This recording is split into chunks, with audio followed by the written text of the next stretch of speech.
bagaimana kalau kita mencintai wanita yang sudah punya suami?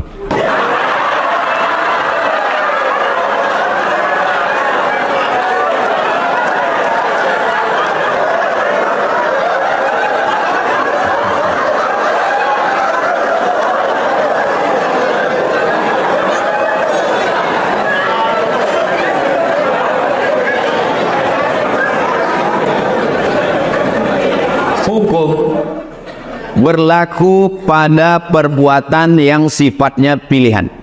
Saya ulang sekali lagi. Hukum berlaku pada perbuatan yang sifatnya pilihan. Contoh, di depan saya ada dua, air zam-zam dengan khamar. Saya punya pilihan. Saya bisa milih air zam-zam, tapi saya dengan penuh kesadaran memilih khamar. Haram. Kenapa? Karena saya punya pilihan. Masjid, diskotik, ada pilihan atau tidak? Ada pilihan. Mestinya saya ke masjid, saya pilihkan langkah kaki saya ke tempat haram. Saya ulang sekali lagi, hukum berlaku pada perbuatan yang ada pilihan. Sekarang saya tanya, apakah mencintai itu pilihan? Tidak. Kita tak bisa dipaksa untuk mencintai atau tidak mencintai. Kalaulah cinta itu pilihan, maka tak tergila-gilalah Laila Majnun. Qais tidak akan tergila kepada Laila walaupun bapaknya tak setuju. Maka tak bisa ibu mengatakan, memaksa ke anak ibu, kau jangan jatuh cinta sama dia, karena cinta bukan pilihan.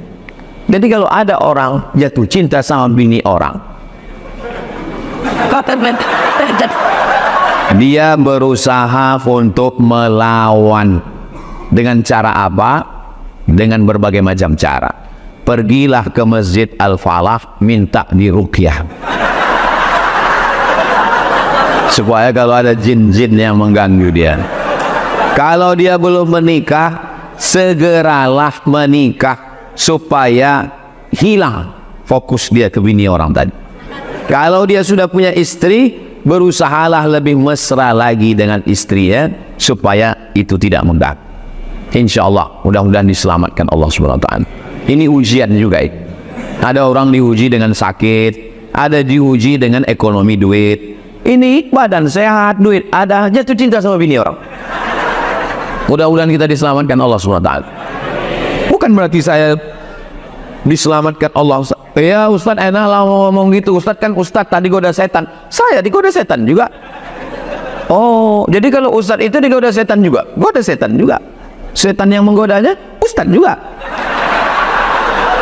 Setan yang dikirim untuk menggoda saya nih Ustaz juga, lulusan dari Mesir juga, langsung belajar ke Firaun. Itu maka di mana-mana selalu saya minta kita saling mendoakan supaya hati kita istiqomah. Jangan tengok FB-nya, jangan tengok IG-nya, jangan masuk grupnya, jangan. Ibu balik dari sini, periksa handphone orang nih. Siap move. Dalam hadis disebut as-sukutu alamatur ridha, diam tanda setuju. Bagaimana Ustadz seorang wanita istri yang bekerja membantu perekonomian suami, apa ada batasannya? 5. Yang pertama, izin suami. Bang, aku mau kerja. Awas kalau tak kau izinkan. Tak bisa. Bang, aku mau kerja karena aku tengok kau fakir miskin susah kali. Aku ni kan sarjana. Aku ni S1. Kesalahanku dalam hidup ini cuma satu lah bang, jatuh cinta sama kau, ini lah salah. Tapi cemana lah bang, cinta ini kan tak bisa memilih, kata Ustaz Somad. Nah, jadi izinkan aku kerja biar bisa aku bantu kau fakir miskin. Sama, izin suami. Yang kedua, la tabarrajna tabarrujal jahiliyatil ula. Jangan bersolek-solek jahiliyah. Ibu berangkat ke kantor tuh dandanannya biasa aja. Aku Pak Ustadz, kalau aku tak berbedak, muka aku pucat macam nyi blorong sundel bolong mak lampir susar ngeson. Boleh pakai bedak yang warnanya sewarna kulit. Aku kalau tak pakai minyak wangi Pak Ustadz, bau bawang bombay. Boleh pakai parfum yang menghilangkan bau. Jangan sampai pakai yang baunya menyengat sampai satu kantor tuh pingsan. Jangan bersolek-solek jahiliyah, biasa aja. Sampai nanti kawan-kawanmu akan berkata, kok aku tengok biasa aja tapi kami terpukau semuanya. Apa sih skincare-nya? Aku tak ada pakai skincare. Terus ini bekas air wudhu. Oh, jadi kau sangka kami tayamum semua.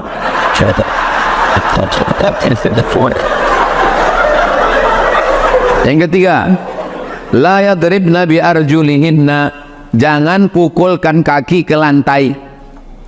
Apa maksud jangan memukulkan kaki ke lantai? Sengaja dipakai gelang kaki kanan kiri gemerincing, pas masuk kantor kerincing kerincing kerincing kerincing. Semua derek enggak tahu. Membuat perhatian. Perempuan yang ingin diperhatikan berarti kurang perhatian di rumah. Yang keempat, la tafdha'na bil qaul, jangan bersuara mendesah-desah, mendayu-dayu. Apalagi yang bagian pelayanan masyarakat. Assalamualaikum. Waalaikumsalam. Ini kantor dinas. Iya, betul. Jangan mendayu-dayu. Waalaikumsalam. Ini kantor dinas. Iya. Kenapa tak boleh bersuara mendayu-dayu? Yatma'alladzi fi qalbihi marad.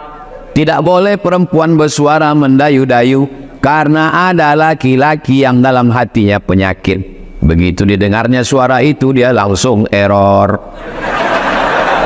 Yang kelima, la tusafiranna imra'atun illa ma'adhi mahramin. Tak boleh berdua-duaan dengan laki-laki perempuan tak mahram. La yakhluwanna rajulun ma'amra'atin illa ma'adhi mahramin. Tak boleh berdua-duaan. Kalau makan bertiga berempat, jalan tiga berempat. True story kisah nyata. Habis saya khutbah Jumat, turun dulu, datang laki-laki memegang kaki saya menangis. Tunggu dulu. Tahan dulu. Aku mau sholat ba'diyah dulu. Selesai sholat sunat ba'diyah, nangislah. Kita kalau orang datang mengadu, sebetulnya dia tak mau apa-apa. Dia cuma ingin ada orang mendengar keluh kesahnya. Dengarkan dia. Udah habis selesai, apa masalahnya? Istri saya Pak Ustadz dekat dengan kepala dinas. Kemana-mana pergi keluar kota, saya yang mengantarnya Pak Ustadz. Pak, jaga istriku nih ya Pak ya. Rupanya memang betul-betul dijaganya Pak Ustadz gitu. Dijaganya Pak Ustadz. Aku udah menganggapnya ayah Pak Ustadz. Sekarang aku tak tahan lagi Pak Ustadz. Rupanya orang itu udah buat macam-macam Pak Ustadz. Cemana nih Pak Ustadz? Lalu saya bilang, cinta kau sama dia? Cinta Pak Ustadz. Sayang kau sama dia? Sayang Pak Ustadz. Pindahkan bini kau dari kantor itu ke tempat lain. Jauhkan dia. Putuskan hubungannya. Kau jaga dia. Tahajud kau malam. Berzikir bersama. Perbaiki. Siap Pak Ustadz? Ya. Sebulan sesudah itu datang lagi. Cemana? Tak tahan Pak Ustadz. Terbayang-bayang terus Pak Ustadz. Tidak ada laki-laki yang siap menerima bini yang sudah diobok-obok. Jaga itu hai perempuan. Tak siap dia menerima. Tak tahan saya Pak Ustadz. Terbayang saya terus wajah dia Pak Ustadz. Entah apa-apa yang dia buat Pak Ustadz. Berarti jawaban kau yang bulan lalu itu tak betul. Memang tak betul Pak Ustadz. Laki-laki ini tak bisa.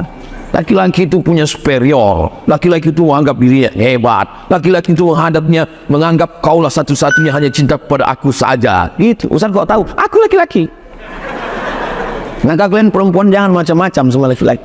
Kalau pernah kalian membuat macam-macam, kalian tobat aja. Tak usah kalian ceritakan. Tobat aja. Bang, aku tobat. Apa dosa kok? Diam, tak usah kalian tanya ada saya. Karena orang ini tak bisa menerima. Tak bisa dia menerima. Orang barat yang hidupnya bebas, yang hidupnya macam maaf cakap binatang. Saya dikirimkan gambar. Seorang perempuan mengaku ketemu pacarnya di rumah makan 10 menit cuman tak bisa diterima oleh suaminya. Laki-laki itu egois. Memang. Kalau mau laki-laki yang tak egois, bencong lah. Maka kalian perempuan, aku sampaikan hati-hati. Walaupun nampaknya saya tausiah di sini, tapi sesungguhnya video ini ditonton oleh semua kantor dinas dimanapun perempuan berada. Jadi jaga baik-baik 5 syarat itu. Silakanlah bekerja. Gajinya Pak Ustadz, suami bergaji 10 juta, istri bergaji 10 juta. Apa bedanya? Dalam gaji suami ada nafkah istri dan anak, tapi dalam gaji istri tidak ada nafkah apa-apa. Itu bedanya. Gaji laki ada untuk perempuan. Gaji kalian perempuan bersih. Tapi karena kalian sayang sama si fakir miskin tadi, deh, gaji kau pakai untuk abang ya. Apa kata dia? Bang, jangankan gaji ini, nyawa aku kasih sama abang. Apakah belum cukup lagi STNK BPKB yang udah kau gadaikan itu? Nah, ini biasa. Pakailah bang. Perempuan ini kalau dia udah sayang, semua dia serahkan. Betul kan, Bu? Tengok. Dari tadi pas ku tanya, diam. Pas ini, iya gitu. Akan macam-macam sama perempuan. Makanya laki-laki tak boleh berzakat kepada istri. Bapak banyak duit, lalu bapak bilang, istriku, aku dapat uang 100 juta. Ini zakatku 2,5 juta, 2,5%. 100 juta 2,5%. Ini ku kasih kau 2,5% sekaligus belanja kita. Tak bisa. Suami tak bisa berzakat ke istri, tapi istri bisa berzakat ke suami. Bang, aku kan bisnis woman nih bang, duitku banyak. Ini zakatku ya. Kau kan masuk dalam asnaf yang 8 tuh bang.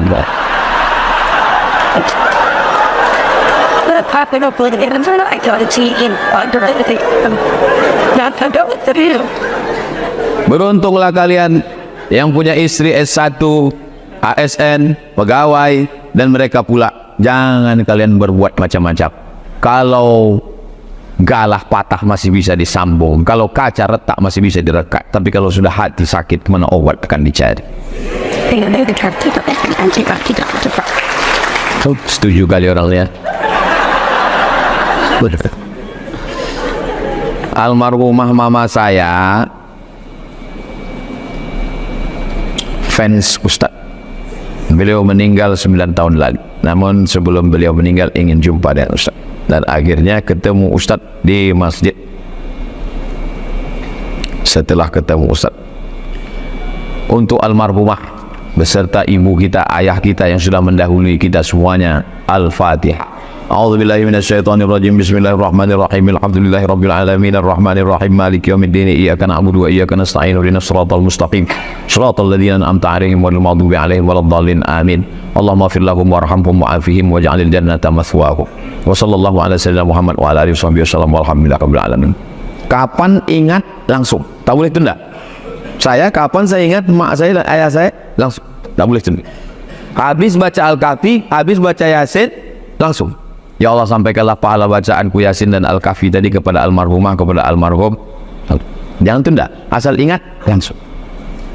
Datang jamaah, Ustaz, almarhumah mak saya, langsung. Karena kalau tunda, lupa. Kita kerja melebihi waktu jam kantor. Apakah kita termasuk orang yang menzolimi diri sendiri?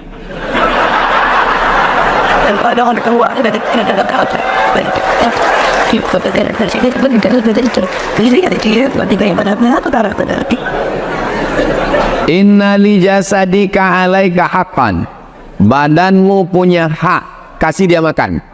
Tidak boleh puasa tiap hari, puasa terus sampai tak makan, tak boleh. Inna li ainika alaika haqqan. Matamu punya hak, kasih dia tidur. Tidak boleh tahajud dari isya sampai subuh tak tidur malam, haram. Inna li ahlika alaika haqqan. Istrimu punya hak, kasih dia perhatian.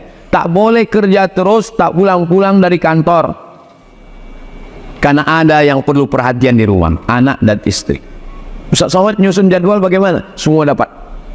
Santri dapat, YTWU dapat, jalan Kamboja Rimbo Panjang dapat, kantor-kantor di Pekanbaru semua dapat. Saya sudah atur. Saya insya Allah tidak zalim, tidak aniaya. Lalu kemudian masuk kantor jam 8, pulang jam 4. Mestinya jam 4 sudah pulang, lembur sampai jam 8. Apakah itu termasuk aniaya? Tidak. Kenapa? Karena nanti habis jam 8 malam atau jam 9 dia akan pulang. Masih ada istirahat. masih ada lagi waktu untuk dengan keluarga. Yang penting dengan keluarga itu bukan kuantitas, tapi quality time. Bagaimana kita di rumah? Sudah tahu kerja dari jam 8 pagi sampai jam 4 sore, macet lagi di jalan sampai jam rumah jam 6. Habis itu azan maghrib, sholat maghrib, tinggal lagi potong mandi, potong sholat 9, 10, cuma 2 jam. Handphone mati, TV mati, laptop mati. Gunakanlah untuk istri, untuk anak. Jangan lagi habis untuk handphone. Datang anak mau bawa lembaran, papa, ini tadi nilai di sekolah bagus. Dipoto pula anak, ada anak resort kali. Datang dia mau menunjukkan prestasi dia. Tadi di sekolah dapat penghargaan. Dengarkan bacaan amma yatasa'alun. Amma yatasa'alun. Kapan lagi dia mendapatkan? Memangnya Ustadz ada jalan-jalan ke mall? Ada. Ustadz memangnya ada jalan-jalan? Ada. Gimana Ustadz jalan-jalan? Pakai masker, pakai topi, pakai kacamata hitam. Selalu saya jumpa jamaah di mall, dipanggil Ustadz Somad ya? Bukan.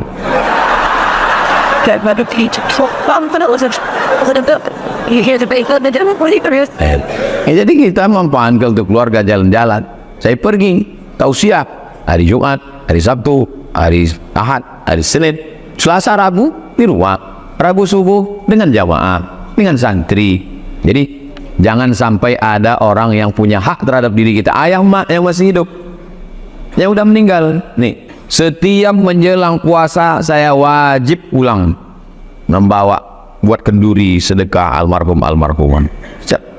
Adapun paket tiap bulan sejak meninggal 2019 sampai sekarang 2023, 200 paket tak kosong dari saya sendiri dan dibantu oleh jamaah sampai hari ini.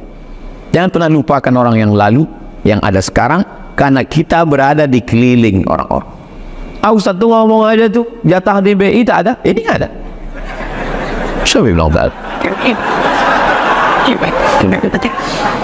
Ustaz, bagaimana caranya bisa ikhlas dengan takdir Allah atas kejadian yang tak disukai, padahal apa yang diajarkan untuk rukun Islam itu sangat luar biasa? Dalam perjalanan hidup saya sejak 1977 sampai 2023, ya sekarang kira-kira lebih kurang 26-27 tahun lah. Umur ini kan bukan masalah angka, masalah rasa. Banyak sekali yang saya inginkan tak sesuai dengan yang diinginkan Allah. Yang terjadi keinginan saya atau keinginan Allah? Keinginan Allah. Dan saya tidak suka, saya marah, saya risau. Tapi ternyata setelah sekian tahun, oh, rencana Allah itu indah. Kita hanya bisa 3: berusaha, yang kedua berdoa, setelah itu bertawakal. Tapi jangan langsung ke langkah ketiga. Ini yang tak betul. Berusaha dulu, habis berusaha all out, berdoa, habis berdoa bertawakal, setelah itu serahkanlah. Jadi jangan belum ada apa-apa udah tawakal. Pas ditanya, abang gimana bisnisnya? Kita serahkan pada Allah.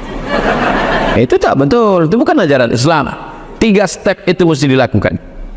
Jadi dalam perjalanan banyak sekali hal-hal yang menurut saya, kalau sesuai keinginanmu dengan keinginan Allah, Allah ingin kau bersyukur. Kalau tak sesuai keinginanmu dengan keinginan Allah, Allah ingin kau bersabar. Di balik sabar itu ada hikmah yang luar biasa. Tapi kan ngomongnya aja yang enak itu. Pas menjalankannya, oh sakit kan. Bagaimana cara menghilangkan sakitnya? Pertama ngaji. Ngaji itu menghilangkan sakit. Ikuti pengajian-pengajian. Yang kedua, sholat. Yang ketiga, zikir. Apalagi di Pekanbaru ini banyak sekali majelis-majelis pengajian. Itu yang dapat saya sampaikan. Ini kertas ini saya simpan. Takut saya kalau saya tinggalkan ditengok orang tulisan, oh si Anu yang cinta sama bini orang lain.